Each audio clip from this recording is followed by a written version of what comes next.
A dor que você está sentindo não é em vão. Essa dor, ela revela algo que está sendo gerado no mundo espiritual, por mais que você não enxergue ainda no mundo físico, por mais que você não tenha visto nenhuma mudança ainda, você está gerando no mundo espiritual.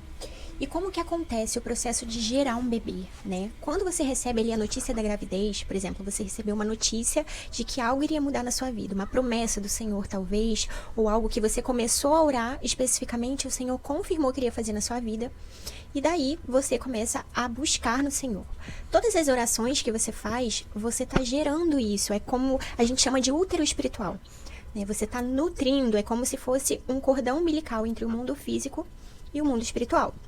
E daí você vai orando, você vai entendendo, discernindo quais as direções que o Senhor está te dando, qual a postura você precisa tomar, e você vai ali tomando, né? Por exemplo, uma mulher grávida que está com falta de vitamina, seja qual for, ela precisa fazer a suplementação. Às vezes ela precisa cortar um alimento que está prejudicando o bebê. Então são as direções que você vai começar a ter, e à medida que você ora, que você se posiciona, você está alimentando aquilo que está sendo gerado no mundo espiritual. E aí o que acontece? Você não vê, a gente não vê ali o bebê se formando, ele criando, óbvio, depois quando ele já tá prontinho a gente vai lá e hoje nós temos a tecnologia para conseguir enxergar, mas aos olhos naturais a gente não consegue enxergar o que tá acontecendo dentro ali do bebê, né? É um trabalho em conjunto. Você não pode formar o bebê, isso é parte do Senhor, mas qual que é a sua parte? Cuidar para que aquele bebê tenha uma boa formação, para que ele cresça saudável, para que ele não sofra futuramente uma perda. Então, a gente precisa trabalhar juntamente com o Senhor em direção ao propósito, é se alinhar com a visão do céu. E daí chega um momento em que você está ali se preparando até o tempo do parto, e aí chega o momento do parto. Para ter aquele bebê, para aquele bebê nascer, a gente começa a sentir dores. E as dores que a gente sente mais intensas, depois que passamos por todos esses processos, são as dores que anunciam que algo vai nascer. E geralmente, durante essas dores muito intensas, nós estamos sendo bombardeados por mentiras do inimigo, depois que o Senhor já te confirmou em palavras proféticas, em sonhos, ou talvez em uma convicção no seu espírito. E aí você começa a ser bombardeado pelo inimigo, de que aquilo não vai acontecer, porque já tem tanto tempo, né, que foi falado, mas estava sendo gerado, você estava sendo preparado, o bebê, aquilo que foi prometido também estava sendo preparado. Tem um tempo certo para todas as coisas e a gente precisa aguardar o tempo do Senhor. E aí, no momento das dores de parto, é quando o céu fica em silêncio, né? Porque durante ali a gestação, você está recebendo instruções da parte do Senhor, você está sendo ali acalmado, você sabe que vai acontecer, o Senhor te dá sinais, anuncia, mas aí quando está muito perto, o céu fica em silêncio. Então, eu quero fazer uma analogia aqui quando o Senhor começou a fazer promessas da vinda do Messias, da vinda de Jesus, né? Deus começou a levantar profetas falando, virá o dia, virá o dia, virá o dia em que virá o Salvador, né? Ele explicou, ele especificou de que forma ele viria, o que ele faria, para que ele estaria ali, qual que era o propósito. Então, o Senhor passou ali muitas décadas falando que viria o menino Jesus, né? E as pessoas precisavam esperar, estar prontas, né? E é igual quando nós estamos esperando a segunda vinda de Jesus. Tem a parábola das 10 virgens, 5 prudentes e 5 imprudentes. As 10 tinham óleo, só que 5 não tinha reposição de óleo, elas não estavam preparadas para a vinda do noivo. Então, ainda que você esteja num processo esperando sem enxergar, esteja preparado para aquilo que Deus falou que iria fazer. Então, voltando lá para a anunciação da vinda de Jesus, o Senhor passa ali muito tempo falando, né? Desde Gênesis já apontava para a vinda de Jesus, só que chega um determinado tempo em que ele começa a falar de forma clara, né? Uma virgem dará à luz a um menino que será chamado Emanuel, ele será o Salvador, ele irá, né, converter os corações e tal. Então ele começa ali a anunciar como que vai ser.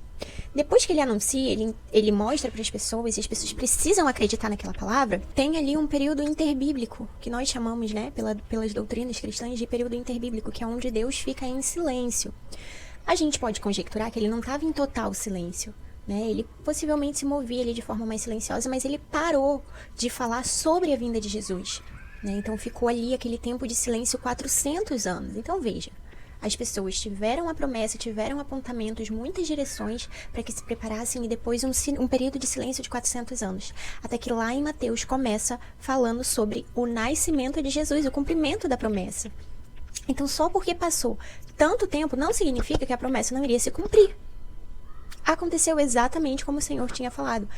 Então, todas as vezes que você está prestes a viver algo novo no Senhor, está prestes a romper, fique atento. Porque o inimigo, ele começa a se levantar contra a sua vida. Ele começa a dar indícios de que aquilo não vai acontecer. Ele começa a acusar você, a colocar mentiras na sua mente, te deixar no momento de confusão, né? Porque Deus falou A, ele vai lá e fala B. E você fica, nossa, qual que será que é a verdade? Fique com a palavra do Senhor, aquilo que já foi confirmado inúmeras vezes da parte do Senhor. Fique com aquilo que ele disse, não se distraia. Se tem algo que está roubando a sua atenção, é necessário que você silencie. Nesse período próximo do cumprimento da promessa, esteja focado no Senhor. É ali que é o momento de você se derramar, de buscar aquilo que Deus tem para fazer na sua vida, entender quais as próximas direções. Às vezes Deus está pedindo só para você descansar e entregar para Ele. Tudo bem, descanse, entregue para o Senhor. Às vezes Deus está pedindo, não sei, para você se posicionar para que algo aconteça, se posicione, seja imediato em obedecer. Não espere muito, porque quanto mais você espera, mais é demorada a promessa. Não que o Senhor dependa de você para cumprir nada, Ele não depende. Mas tem coisas que o Senhor precisa tratar dentro de você. Então esteja atento àquilo que o céu está dizendo, para onde que Ele está se movendo, de que forma. O que Deus está esperando de mim, né? E Ele vem trazendo alívio para o seu coração, Ele vem trazendo descanso. Não deixe todas as vezes que você sentir que está longe do Espírito Santo, que não está conseguindo ter intimidade com Ele, busque Ele para se aconselhar, né? Mais para frente eu quero gravar um vídeo falando sobre como andar com o Espírito Santo pode ser terapêutico para tua vida, porque já me salvou de muitas aflições, muitas angústias, né? A palavra diz que Ele é nosso conselheiro e Ele aconselha. Ele nos aconselha nos bons caminhos, né? A Bíblia, a lei, é uma direção física, mas é para nos mostrar, para nos revelar aquilo que está errado. Mas o que o Espírito Santo faz? A partir do momento em que você tem conhecimento, ele começa a atuar dentro de você para te curar, para te libertar e para te alinhar com aquilo que precisa. Então eu quero falar sobre como caminhar com o Espírito Santo é terapêutico para a nossa vida e nos livra de muitas angústias. Eu espero que esse vídeo tenha falado com você. Não se esqueça de curtir, compartilhar e comentar aqui. Se você tiver alguma coisa para contar, algum testemunho, não deixe de comentar e compartilhar com outras pessoas para que elas possam desfrutar do poder de Deus e entender que Ele é soberano sobre todos nós. Deus te abençoe.